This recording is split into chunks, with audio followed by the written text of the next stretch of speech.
map at all? Map reminds me of something.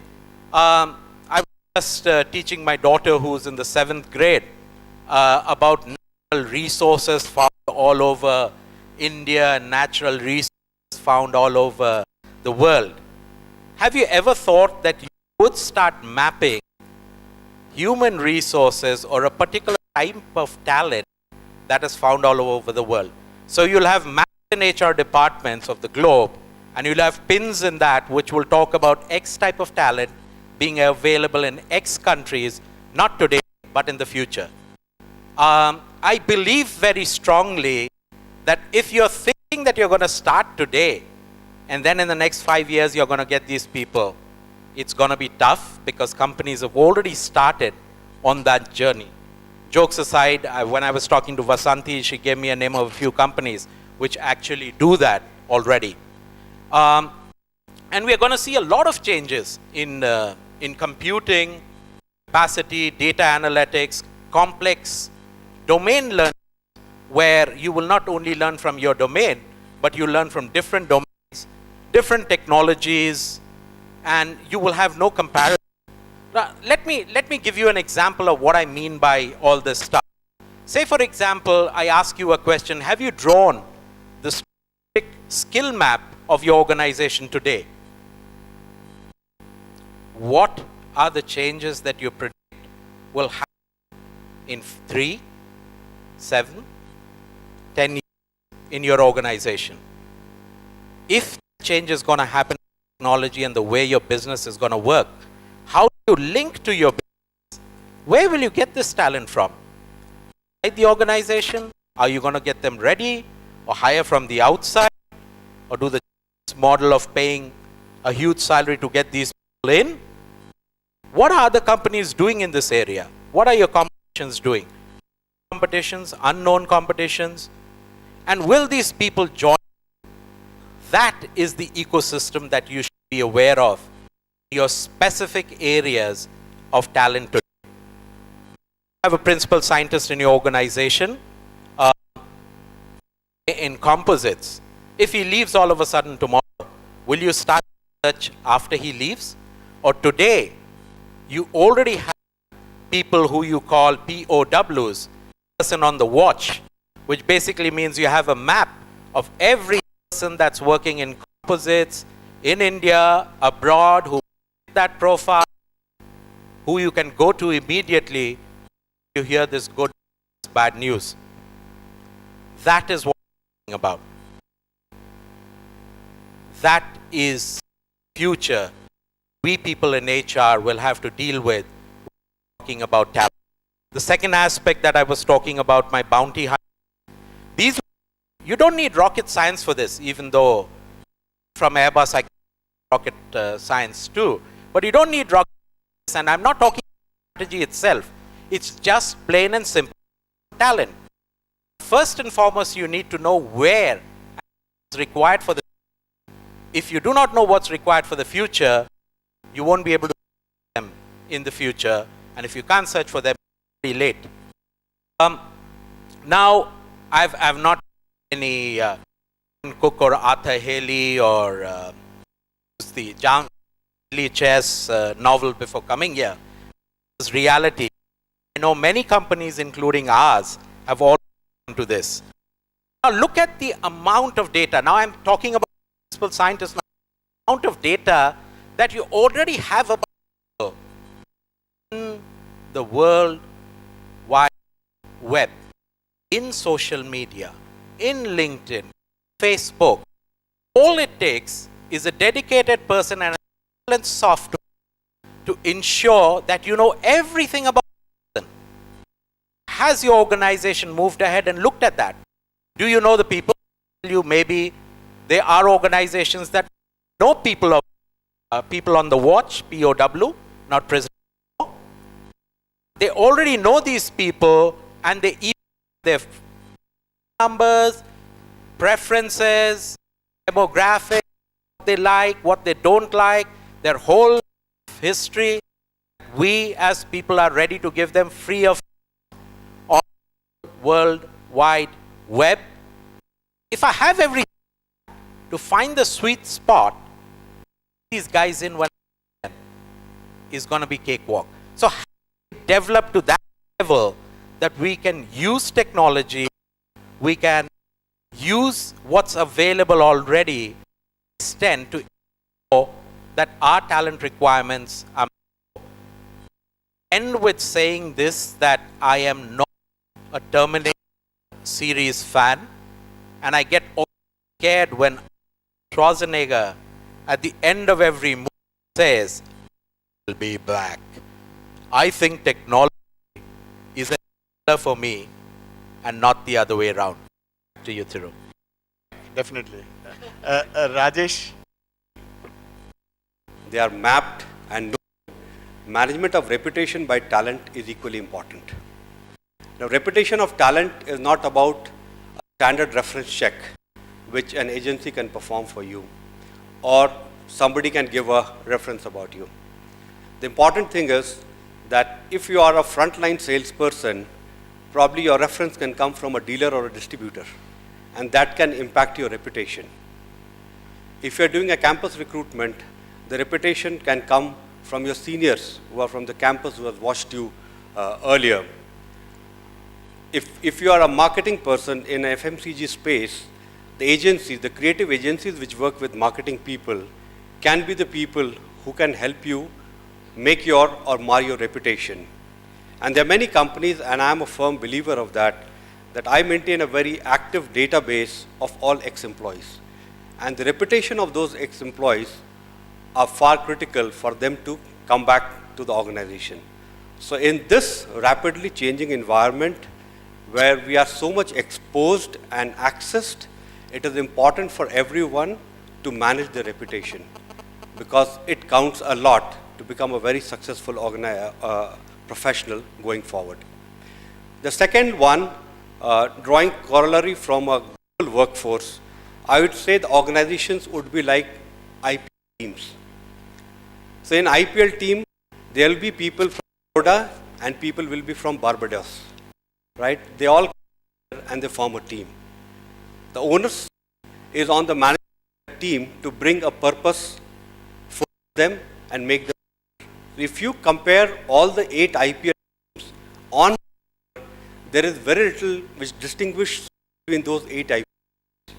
But finally, one is a winner. So that is a challenge, that the composition of the workforce would be like an IPL. People from different background, different knowledge, ability will come together and they will have to perform. The purpose-driven organization is what I call story, right? Where the skills were not at a premium, the complementarity and the purpose led to that. So that would be a ongoing challenge for the HR leaders, for the business leaders, to ensure that we create that purpose in the organization where we are to bring people together.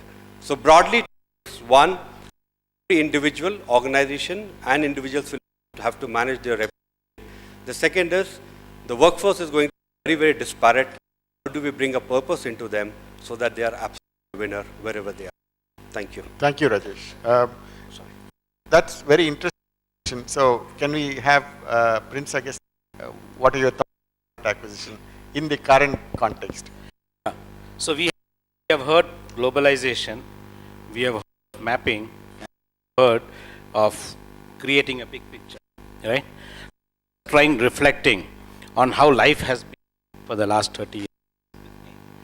I was reflecting on the organizations that I have worked, right? And see, what's a type of talent? When you say talent in the 21st century, it has been the talent of the 10th century, 12th century, 15th century, or the 21st, or the emerging 21st century. Do we see anything different? So from an engagement platform, I see that there are types of employees, and all of you are sitting here, and many are sitting here also. There are some employees who stay in the organization because they wish to stay. Because the organization has done something for them, they have built capacity for them, or they have given some help to the other. So there is what I call it as an obligatory engagement, right? The next is what is known as moral engagement, right? It means that join the organization, my forefathers were part of this organization, etc. and they have really contributed, right? And every organization has that form, which is the moral engagement there. And the last is discretionary performance. People who are rationally, emotionally, and functionally connected with this. Now, this is going to be the challenge that organizations are going to face. Studies have shown that India has the lead. They say it's about 30% of these workforce, and the world has a much workforce which is much more engaged. And in the context of talent acquisition and access, it becomes quite important, because as jobs get standardized, as it gets easy to predict, you will find that requirement is much lower, the demand for mobility is much lower, and therefore they would have nothing but obligatory. They can get a job anywhere else, right? So therefore, this talent you have already acquired, and it's like a conqueror who has conquered, and the person works for you, right? It's a form of slavery that exists in organizations, because whatever you do, you cannot. And organizations today are standardizing jobs, especially in the context of globalization, especially in the context of technology that is creeping in. Now, what happens in this whole context is skill gets scarcer day by day. Skill which is differentiated also gets scarcer. Now, this skill, their engagement with one organization will not be high. They want the freedom, they want the empowerment, and no organization can really provide them that, right? So therefore, this talent is a highly mobile talent, right? And therefore, access to this talent becomes very, very critical, right? And you do not know what is going to happen in the minds of people. And today, we say that we must map talent, we must look at what talent is doing. I was discussing with a friend of mine in terms of Cisco. They say they are going to develop technology which will help me to mine the minds of people. So if I mine the minds of people, I don't have to create database. I will just see them, and I will know what emotional state which people are in. And therefore, I know what is the level of capability that he has got, what is the differentiating skill that he has got, etc. Right? And therefore, access would become less difficult, acquisition would be much more easier, right? So this is the way which I'm seeing that it is changing, right? And hence, what is it that we have got? What is the type of talent that will exist in the future? I don't know. Therefore, we have got to look, especially in our businesses, we look for hot skills. Skills which I do not know will emerge today. Skills which is very difficult to create, which is very difficult to replicate, and skills which is very difficult to acquire, right? How do I get access to this type of skills? Because businesses are getting commoditized. When the world is becoming flat, right, skill is going across, businesses are getting commoditized, and competition is becoming much more. Therefore, how do I access talent which will help me to get a differentiating advantage? Second is workforce are becoming huge, right? Scale is coming up. Emotion which used to be part of the yesteryears is no longer exists. Andy Grove had once said, how do we get a small company into a large organization? I was meeting 1,000 employees at Pune, and I realized communication is mechanical, right? Will this mechanical state continue, right? How do I get access to the minds of talent? How do I ensure that I have acquired them, right? I get to their minds so that they're able to get this performance. It's going to be the biggest challenge. You may acquire talent, but you can never access into their inner thoughts, into their emotions. If you're able to do so, then you will create technology role. You don't have to really think in terms of math. You don't have to think in, because all this will be available at the touch of the point. What you will not be able to get is the discretionary of employees. How do you get and how do you create that emotional? Because he has taught us to be emotionless, right? We emails, we don't talk to people. Even my chief, how do I communicate?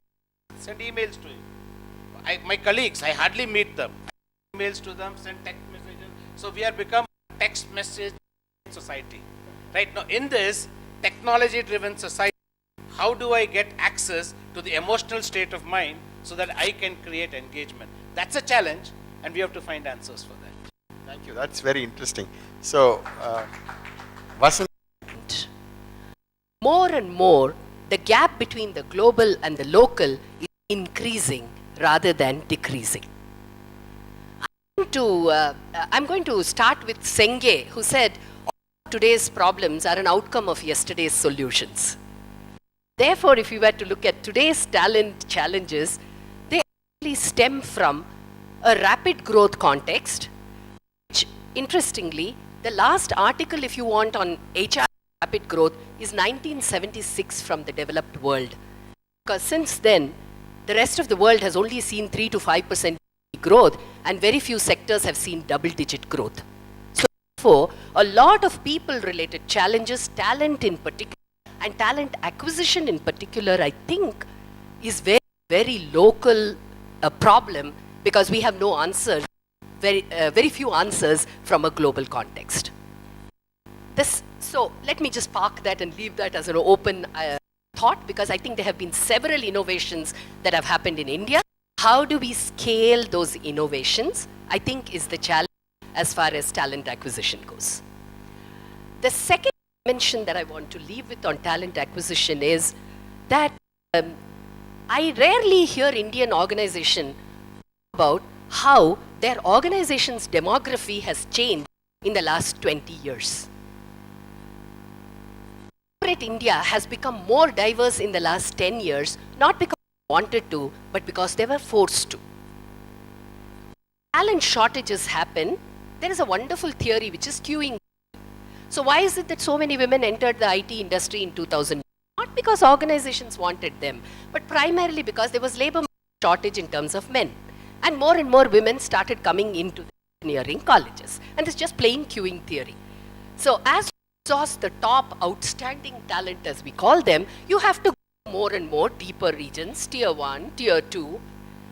Obviously, the level of access, the level of networks, the level of capabilities that are needed for them to compete do not come on par with what is available in the top talent of the country, primarily from the premier schools. So this therefore means that, and if I look at the census 2000 and predict for what in corporate India will look like 10 years from now, a large part of the composition of your young people who come, particularly in the banking, financial services, pharmaceutical, and other industries, domestic-driven sales, okay, likely to find that a large part of your population will actually come from Jharkhand, will come from Uttarakhand, will come from Madhya Pradesh, will come from Uttar Pradesh and Rajasthan. Is that a challenge? Of course.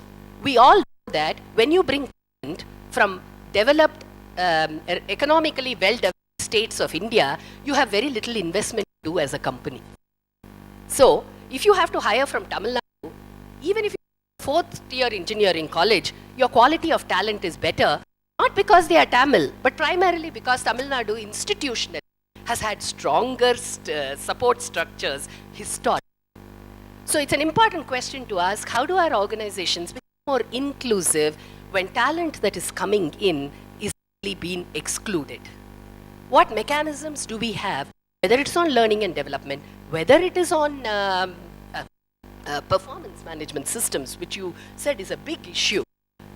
And so that's the second set, and I promise to close this. The third and the last one is really about so much of hype about Gen Y and the millennials. I've just completed a survey, a study for the Society of Human Resource Management India, and my study basically contradicts a lot of stereotypes that exist. First, there is no one Gen Y genius in India. Economic development and social development and social mobility in particular means that there are multiple generation-wise coexisting within your organization. And therefore, in some sense, why are we, if marketeers can tap into socio-economic categorization to sell shampoos, I wonder why we look at social mobility to be able to ask fundamental questions about work values, skilling, identification, and leadership development in terms of just asking, what is this Gen Y that I'm talking about? And the more idea that I want to leave is, I think as we look forward when we are doing talent acquisition, we also have to ask this question. Whatever is the new generation that is coming in, what's their impact on the existing generation? And that probably are the kind of issues that I see as far as talent acquisition is concerned. Thank you. I think that's a very interesting dimension. We'll probably come back. Are you accountable for that? And that's where I say that going back to the employee database, who are people who have left us, is an accountable reference. Going back to the agencies or the industry peers to make that reference is very, very important for us. So we would run that scheme to get the talent through a monetary reward, but we would always focus on accountable reference, where a reference made, we see to it that it adds to the competence of the organization, it's culturally compatible, and adds value to the organization. So As a what- supplementary, Yeah. do you measure the effectiveness? How do you measure the effectiveness of these kind of programs? Like you said, reference, healthy reference mechanisms. Yeah. Do you have the ability to track and see whether things are happening the way you thought, or it is just left out once the need is filled? Well, the tracking is fairly simple in the sense that we have something called a source mix tracking. So all the sources of consultant, social media, direct website, you get certain data onto it. But what is important that when you devise your sourcing strategy, you have to see to it that are you using the most effective mechanism which you have. So we all would have heard about job sites. So there's a Naukri, there's JobStreet and Monster, so on and so forth. And there is a job site called imjobs.com. And suddenly we find that the quality of imjobs is far, far better than what you get in other websites. Not that it is inferior, but you need to do a lot bigger churn. And probably what is working there is the title of that source is called imjobs.com. And it just creates an aura that probably the best of the jobs and the best talent seeker come out there. So sometimes you have to alter your sourcing strategy depending on what is available in the market. And we keep experimenting onto that. Tracking is fairly easy. We have a matrix of source cost, cost per hire that helps us onto that. But we would never stick to it and say this is the best. There are many more which keeps coming. We keep experimenting. Oh, thank you. That's a very interesting point. Anyway, any other panel would like to add to this? Anything on this particular? Prince? See, what we have for us, about 60 to 70% of our hiring, other than direct hiring, right, is through reference. Oh, I see. Yeah. 60. That reduces the cost Correct. in a very this thing, and we have found the effectiveness of these people in terms of, because they know the culture and they know the person better than you, because in a 40-minute interview, what is it that you can really get out? The guy will prepare a very good CV. The guy he knows today people will ask all types of questions, and there are people who will prepare people for interviews. Yes. You know, so you can easily hoodwink. I have seen that effectiveness of interview is not a very this thing, right? So therefore, your employees know you best. Your employees know what's the type of people then, and they know the job. So when they look out, so we track, will you refer your company to this thing? So we look employee as a promoter score, we get very high scores there. And therefore, we find that people would like to bring people who will create a good culture, who will create value for the organization. And also we have found that the performance ratings of such people are much higher. It is not that these people are involved in this thing, because a boss cannot refer. It has to be a peer who will Peer, refer. oh, I HR cannot refer. Okay. Right? And we definitely reward. It is more in terms of ensuring that he keeps his antenna on. Right? And therefore, from an organizational culture, performance, stay, right? Because he knows who is the person who will come. And alumni is also very powerful, as Rajesh Yes. pointed out. It's a very powerful source. Thank you, thank you. Suraj, this is for you. You are in a high-tech kind of an organization, also very global in nature. What kind of issues really do you see in acquisition, talent acquisition? Numbers, quality, quantity, cross-cultural, global. What kind of things that really occupy you or keeps you awake from a talent acquisition? See, if you really look at what I was talking about earlier, where I talked about the boundaries becoming seamless, whereby one is looking at a mindset of 24/7 or 168, that is one thing that we see is becoming even stronger and stronger in our organization, whereby there is no one strategy fits all. There are areas which are at different stages in their maturity within the same organization itself. So if you look at different areas of work that we have, some have reached a very high maturity level whereby they exactly know where to get the people from, what needs to be done, strategies in place. But there's always new people that even though they learn, or new departments or new work that comes in, even though you learn from the past, but they're still not ready at that maturity level. What I mean is, in specific areas, we have always seen that when work comes in here, sometimes the nature of work, because it's much beyond, we don't do design, we do non-specific design work, which is a little higher on the food chain for engineers. What happens is we sometimes get work, or sometimes we get requirements which are way beyond that we can think or imagine can be even done in India. That sort of work has never been done. That nature of work has never been tried out. And to give you an example, what we actually do, when I was talking about, it's scary getting into your own personal life, but for us, every area of relevance, we exactly know which colleges, which universities, which companies work, what is the org structure in that company, who are the people, what's their email IDs, what's their telephone number, when their telephone number changes, what's their likes, what's their dislikes. But that, when you don't have that base here in India, then we start searching and looking at possibilities of where else can I get people from. Is someone working in Europe itself, or someone working on a PhD program in the University of Aachen, or in the US? Has someone worked with Boeing that has come back? So those are the areas we look at, and if we never say no as Indians, if all these things fail, we still resort back and say, fine, we can get these young dynamic engineers from the IITs who are sandwich engineers, and then grow them and build them up in that requirement. And if you really look at it, the other basic thing that we've inculcated in our organization, we started in 2007, you will see is we took people who had 5 or 7 years of technical experience, who have worked with us for the next 6, 7 years. So today, if you're looking at an aerospace, you need people to have in-depth technical knowledge. And if you're looking for someone, say composites, I gave as an example, of him working in an organization who's got 15 years of experience, I can tell you, ours would be the only organization where you'll get such a person. Because generally, in our culture, 5 years, 6 years, and then you want to get into a manager designation, move into human resource responsibilities, and move out of your technical area. So that's how we keep them alive. There are other things not the subject of the discussion, but I can talk to people about what are the things we do internally that the recognition for a manager and an expert in the organization is the same.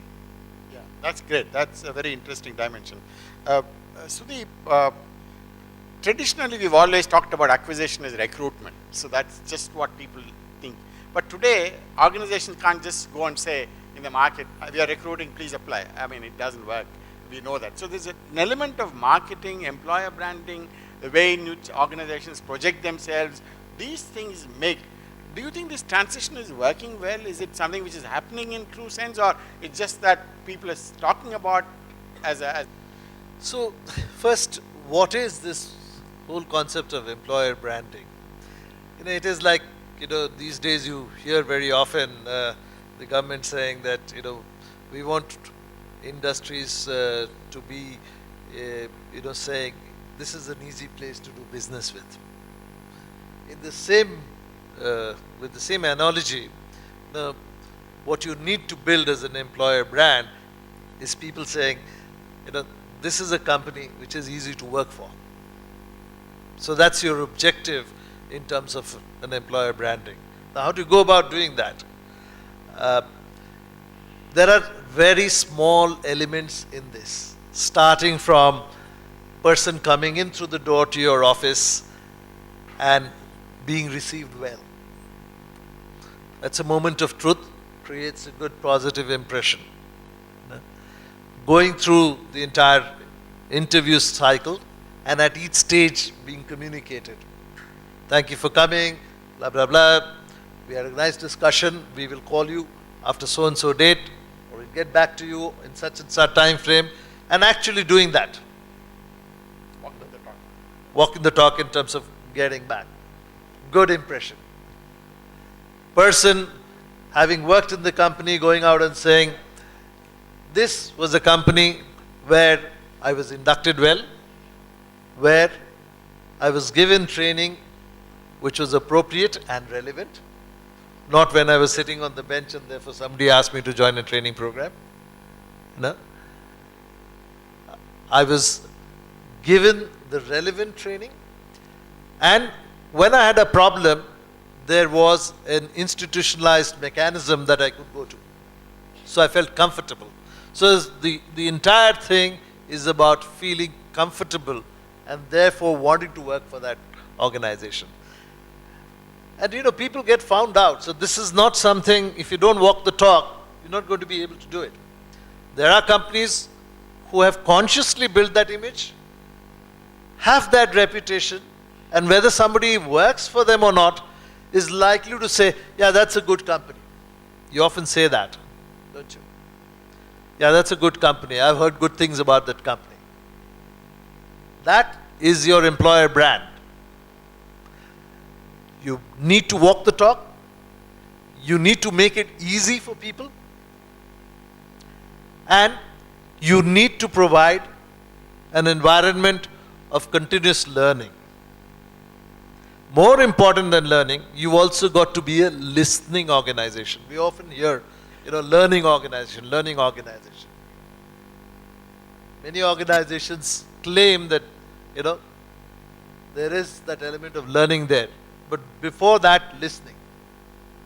So if you have all those elements, then you become an employer of choice. And that is not something which you can get to if you don't walk the talk. And yes, to your point, there are organizations who are getting there. There are organizations who are striving hard. And then there are organizations who are pretending to get there and not making such a good impression. So you think that would be an advantage? It would be a competitive advantage in terms of getting the right kind of people and so on. This Not only is it a competitive advantage, it is a business advantage. business advantage. Okay. I think your suppliers would want to deal with such an organization. Your customers would like to deal with such an organization. Your employees would like to deal with such an organization.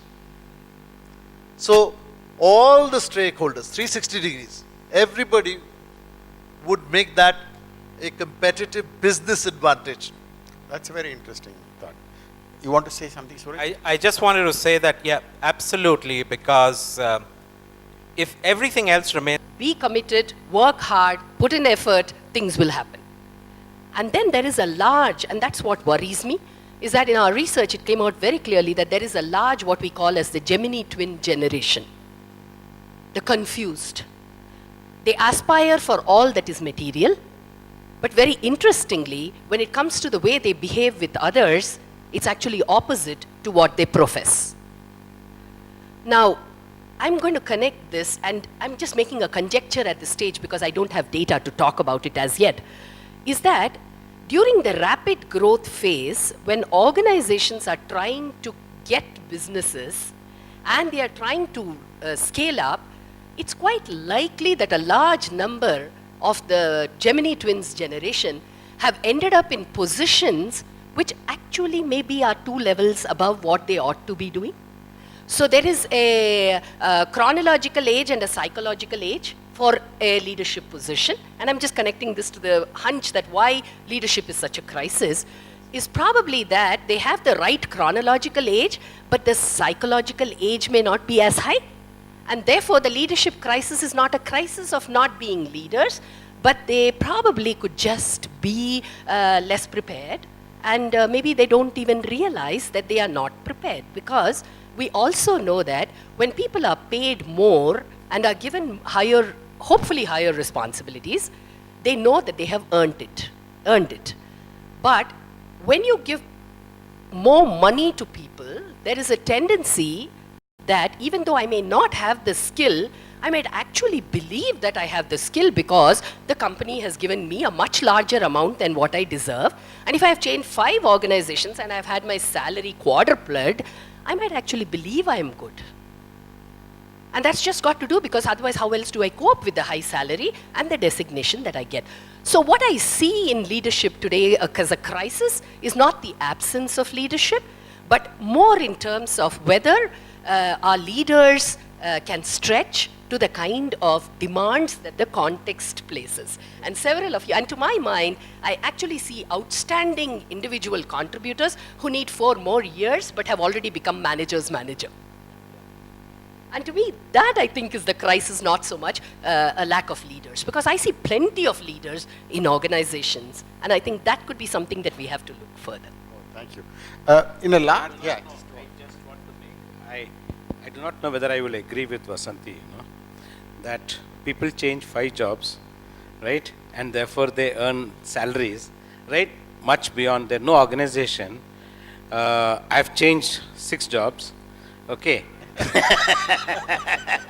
And I can tell you that each of the organizations that I have worked will not keep a person if he is not performing. Right? Today, it may have been in the past when we had a socialistic type of this thing. If you are not contributing, if you are not adding value, they will show you the door with the same speed that they welcomed you. Yeah. Right? Yeah, I want to just take that on. Look, performance is not static, Prince. Okay? So when the organization demands start changing, the performance criteria also, and therefore this whole question of value to me lies in the eyes of the beholder. And when the organization sees that the cost that is incurred is beyond the value that they perceive, then obviously they are going to get rid. But then when you're scaling up, remember, you also need to buffer a certain amount of increase in scale, not necessarily increase in value. So therefore I'm asking you, if you have a soap which you use every day, right?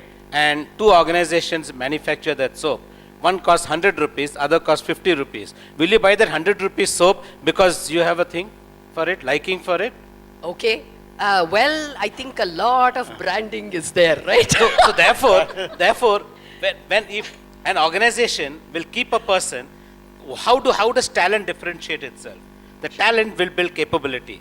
It will show that I can create a much better value than anybody else, right? Now, if you therefore do not bring, nobody will keep you. As you will buy a soap because of the superficial value around it, similarly, if No, that's real value told to me me. now. That's That's real what you told value me to now. me.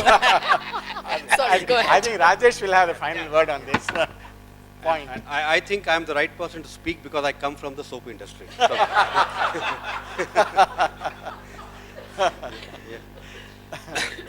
So, so in a way, I agree to Vasanthi, okay, that in any industry which is sunrise, there is always a supply-demand issue. And that spirals the cost because we are typically into that auction game that one is willing to give. So we have seen it in airlines, we have seen it in IT industry, and some of the other financial service industry. Over the period when it stabilizes, then these kind of madness does go away. So we all have experienced that. So yes, it does happen onto that. But that's a premium for shortage of skill. Absolutely. That's not a premium that you pay because the person is No, no. taking Correct. That's, And now the second part of my question. Now once you have paid the premium, are you getting the ROI? yeah, that's Right? most. So you have paid the premium and say in the IT industry you charge back to a customer for the services provided, right? And year on year, if you are increasing the salary of that person, is the billing rate commensurate going up or not? Then there is a commensurate value onto that.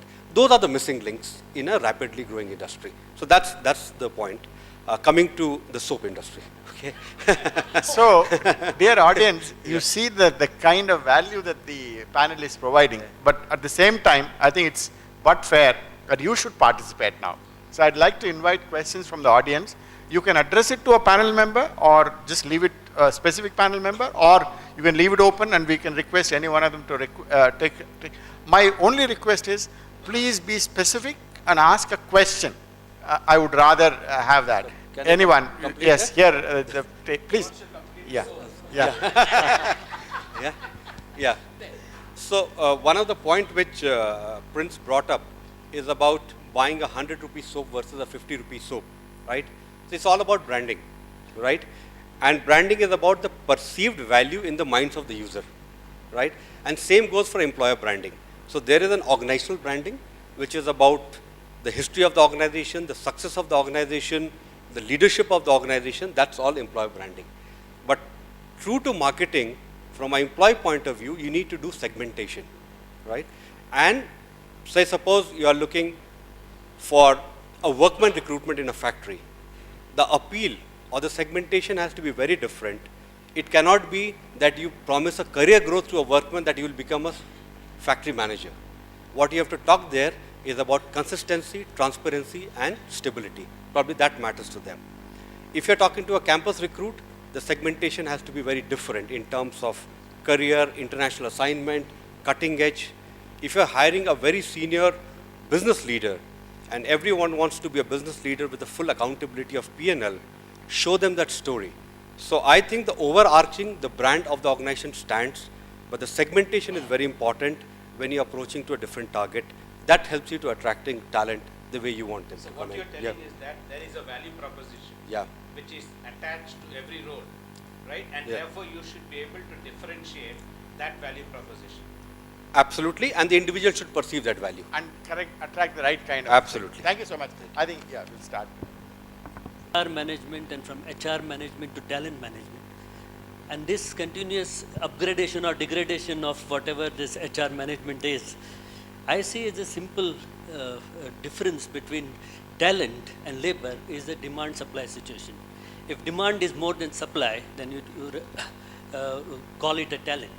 Now what has been happening here is, most of the time we have been looking at talent acquisition with a shortage mindset. We always believe that the talent is an acute shortage. Now when we have So just Director BIMTech to please come on stage to felicitate our panelists. To begin with, we'll again go in the alphabetical order. Mr. Prince Augustine.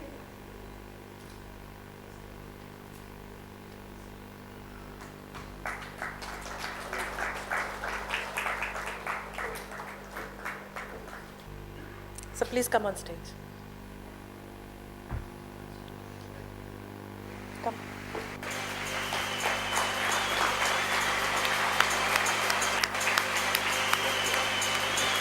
And Mr. Suraj Chetri as well.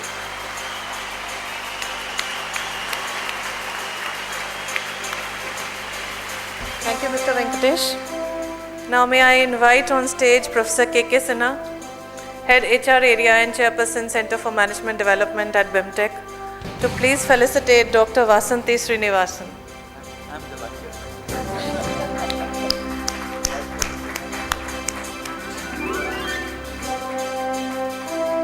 And thank you, Mr. P. Thiruvengadam, for leading this panel today.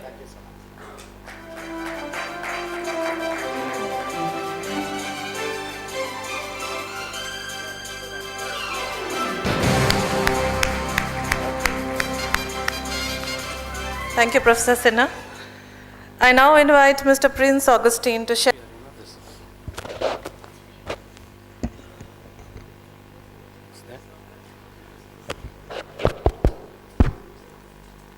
Good evening.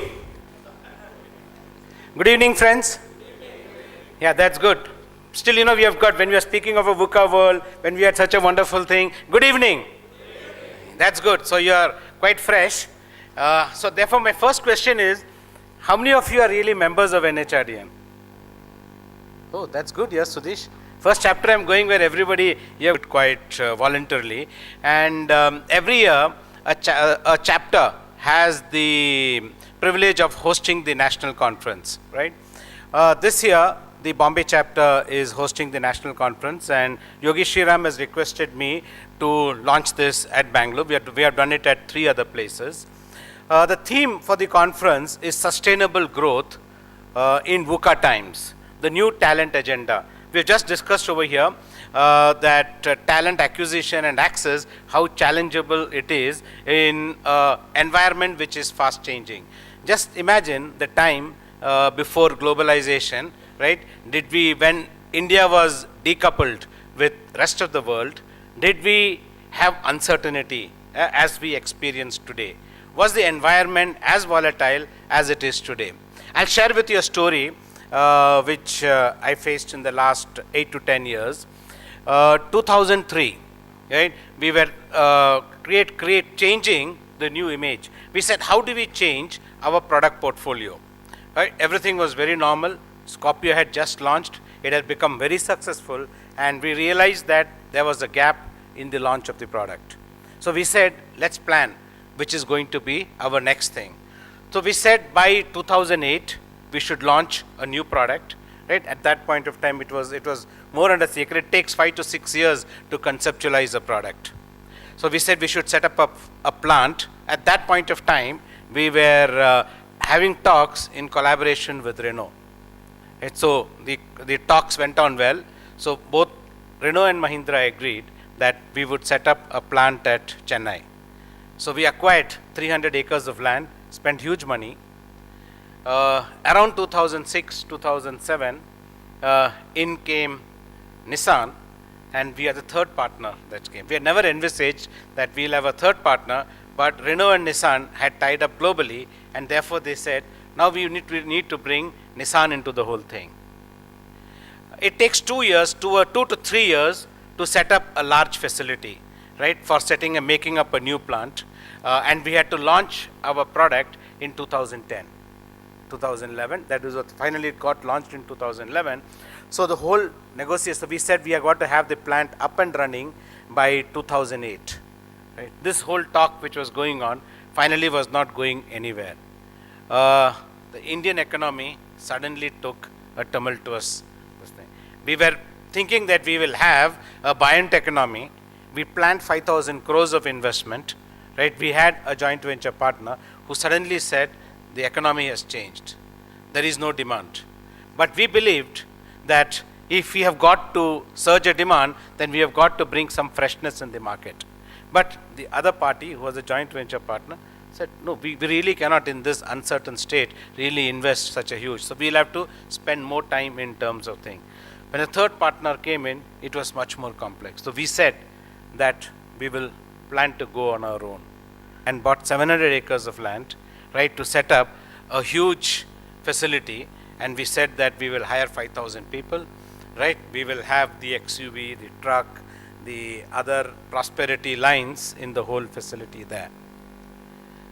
Aria was just launched around that point of time, and the product really didn't. It was excellent product. If I take XUV on one side, if I take Aria on another side, I don't see anything wrong with the whole product. They are equally good product.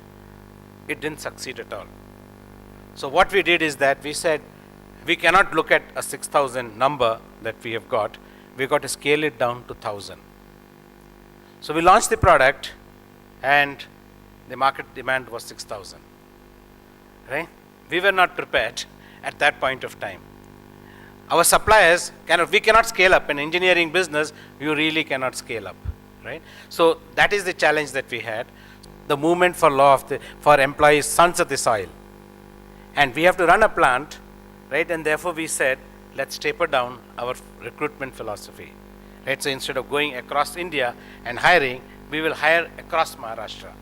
Right? Because at that point of time there was a movement, and we said you should give more opportunities for sons of the soil, etc. Therefore we said for engineering graduates, we will scale. Realize that this is the thing that is facing all of us.